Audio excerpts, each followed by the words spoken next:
First ever factory outlet, Chandanagar, Mukunda Jewelers, opening soon. No making charges.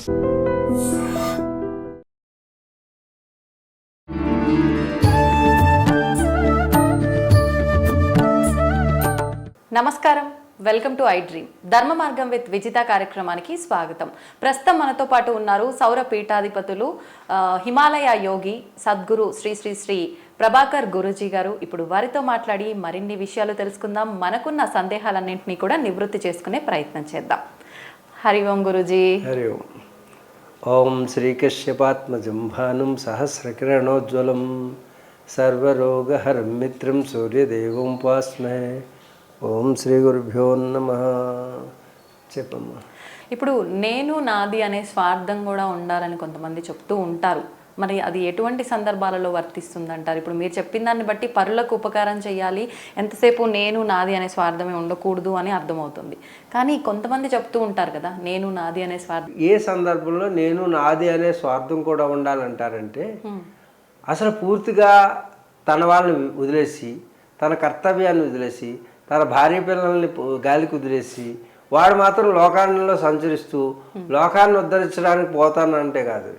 ముందు వ్యక్తిగత కర్తవ్యాన్ని నిర్వర్తించి, వ్యక్తిగత బాధ్యతలు నిర్వర్తించి, ఆ బాధ్యతలను నిర్వర్తిస్తూ లోకానికి ఉపయోగపడేటటువంటిది శ్లోకము. బయట శ్లోకము అంటే అది కుదరదు.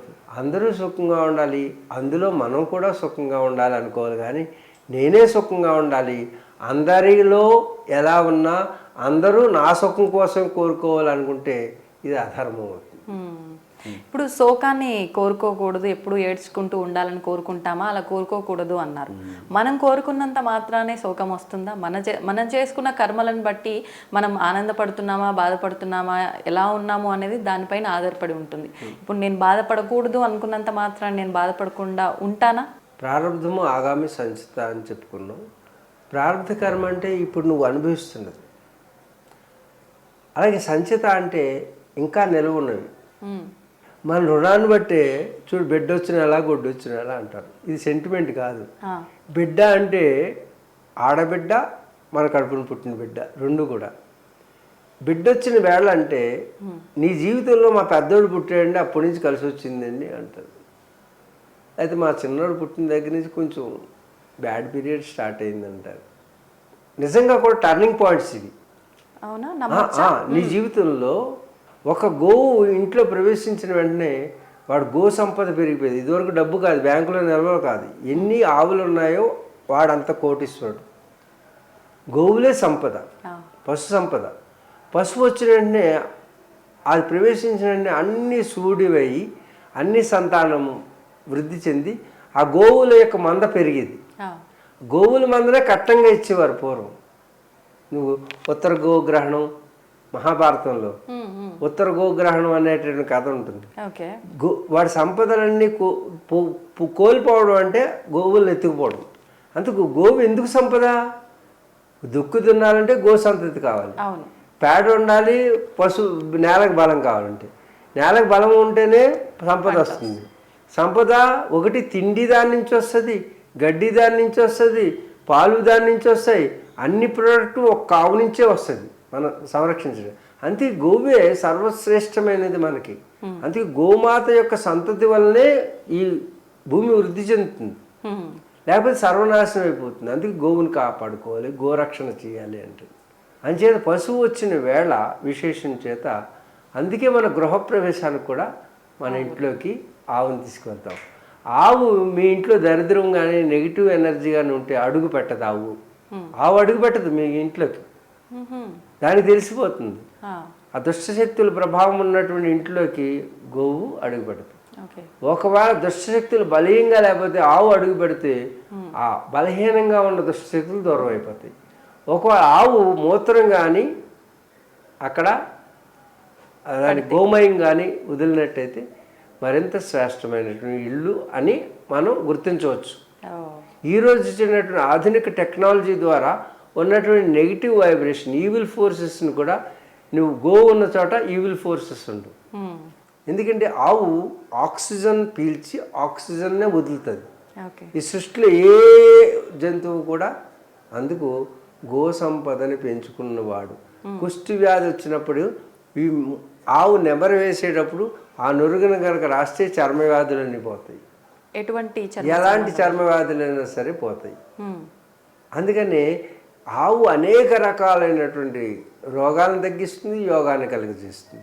కాబట్టి ఇంట్లో అయితే గోవు ఉంటుందో ఆ ఇంటికి దుష్టశక్తులు ఎప్పటికీ రావు. ఇప్పుడు పుణ్యం చేసుకున్న వాళ్ళు అలాంటి వాళ్ళ ఇళ్లలో పుడతారన్నారు కదా, అంటే పుణ్యం చేసుకుంటే ఆస్తుల పరంగా హైలో ఉన్న వాళ్ళ ఇంట్లో పుట్టడమా, ఎలా తీసుకోవచ్చు? యోగం అనేది వృద్ధి చెందాలంటే, గతంలో చేసిన యోగం పరంపర కొనసాగాలంటే అడుక్కునే వాళ్ళు, ఎవరి దగ్గర ఆశించే వాళ్ళు ఈ మార్గాన్ని నిలబడలేరు. ఎందుకంటే వాళ్ళు మోసం చేస్తారు.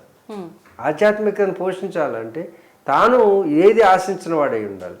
అందుకు వాడు ఆర్థికంగా గొప్పవాడై పుడతాడు, నిజంగా యోగ సాధకుడు. కాబట్టి అలాంటి ఇంట్లో పుడతాడు. ఆలయం కానీ ఇల్లు కట్టిన వెంటనే మంచి కానీ చెడు కానీ జరుగుతుంది. భార్య వచ్చిన వెంటనే మంచి కానీ చెడు కానీ జరుగుతుంది. బిడ్డ పుట్టిన వెంటనే మంచి కానీ చెడు కానీ జరుగుతుంది. ఇది ప్రారంధానుసారంగా జరుగుతుంది. ప్రారంధం ఆగామి సంచిత. సంచిత అంటే ఇంకా నిలవ ఉన్నాయి, ఈ జన్మ కాదు, ఇంకా రికార్డెడ్ ఉన్నాయి. అంటే శిక్ష వేసేసినవి ఉన్నాయి. ఇంకా అవి 6 ఫైల్స్ ఉన్నాయి. ఒక ఫైల్ పట్టుకుని వచ్చావు, ఈ 6 సంచిత కర్మలు అంటారు. ఈ 6 తర్వాత 7వది నువ్వు తయారు చేయాలి. అప్పుడు ఇక్కడ నువ్వు చేసే పని 7వది రికార్డు అవుతుంది. ప్రారంధాన్ని అనుభవిస్తూ కొత్త కర్మను ఆచరించారు.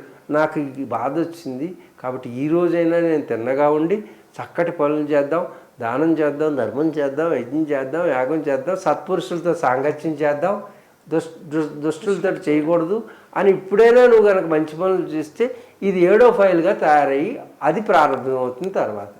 అందుకే ఈ జన్మను సర్వోత్కృష్టం అన్నారు.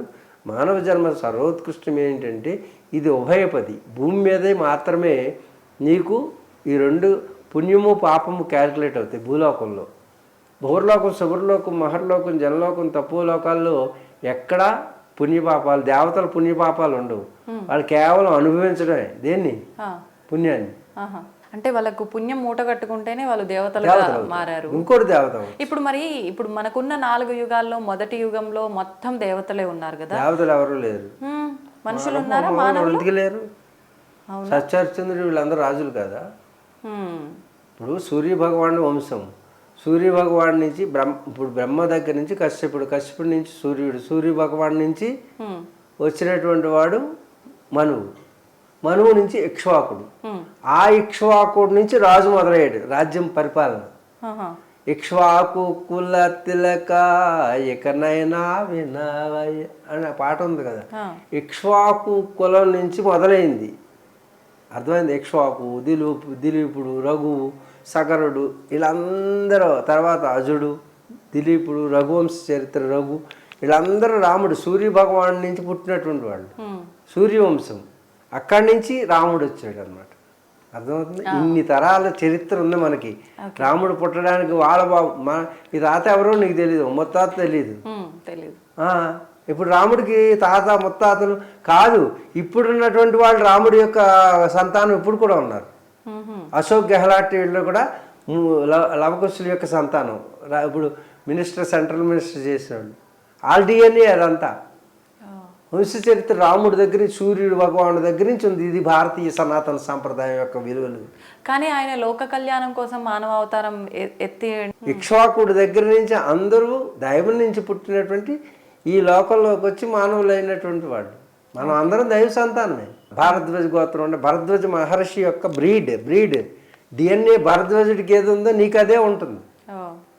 గోత్రం అంటే త్రాయతే ఇది గోత్ర.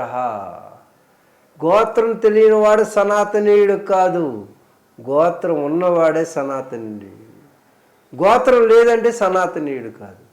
చూడండి, మన డిఎన్ఏ ఎప్పుడు పుట్టిందో దాని పుట్టు పూర్వోత్తరాలు ఆన్ రికార్డ్ ఉన్నటువంటిది సనాతన ధర్మం. కాబట్టి మన గోత్రం అంటే త్రాయతే ఇది గోత్ర. గోవు అంటే గోవుని, త్రాయతే రక్షించేటటువంటి గొప్పతనం ఉన్నటువంటి వాళ్ళు గోత్రం. ఎవరు? ఈ ఋషులందరూ కూడా గోవుని సంరక్షించారు. గోవుని సంరక్షించడం ద్వారానే వాళ్ళు సంరక్షించబడ్డారు.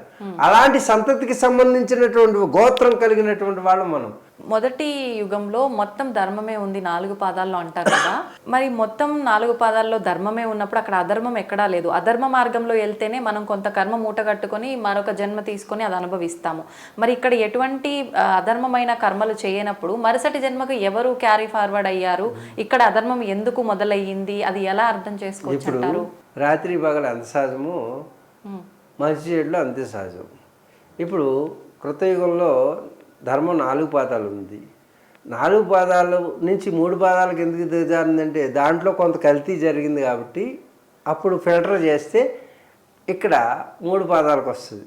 త్రేతాయుగంలో ధర్మం 3 పాదాలకు వస్తుంది. ఇక్కడ కూడా త్రేతాయుగంలో ఉన్న క్వాలిటీస్ నెమ్మదిగా పడిపోతాయి. పడిపోయిన తర్వాత ఇటు పెరిగిపోతుంటారు. ద్వాపరంలో అంతమంది ఉండరు, మనుషులు తక్కువ మంది ఉంటారు. ఈ త్రేతాయుగం వచ్చేసరికి అధర్మం పెరిగింది కాబట్టి మనుషుల శాతం వాల్యూమ్ పెరుగుతుంది, జనాభా పెరుగుతారు, స్థలం తగ్గిపోతుంటుంది. తర్వాత ద్వాపరానికి వచ్చేసరికి చూడు కోట్ల మంది చచ్చిపోయారు. దేంట్లో? కురుక్షేత్ర మహాసంగ్రామం. ఎందుకు? అంత అధర్మం పెరిగిందన్నారు. అర్థమైందా? ఇప్పుడు ఎంతమంది చావాలంటావు కలియుగంలో?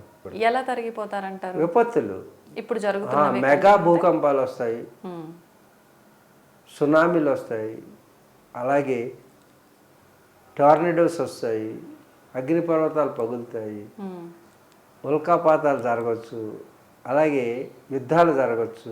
ఇది భవిష్యత్తులో జరిగే చెప్తున్నాను నేను నీకు గతంలో చెప్పిన హైడ్రా బ్యాడ్ అవుతుందని చెప్పాను. హైడ్రా వచ్చి బ్యాడ్ అవ్వలేదా? అవ్వలేదా? అంతకుముందు ఏం చెప్పాను? ఇది భాగ్యనగరం అవుతుందని చెప్పాను.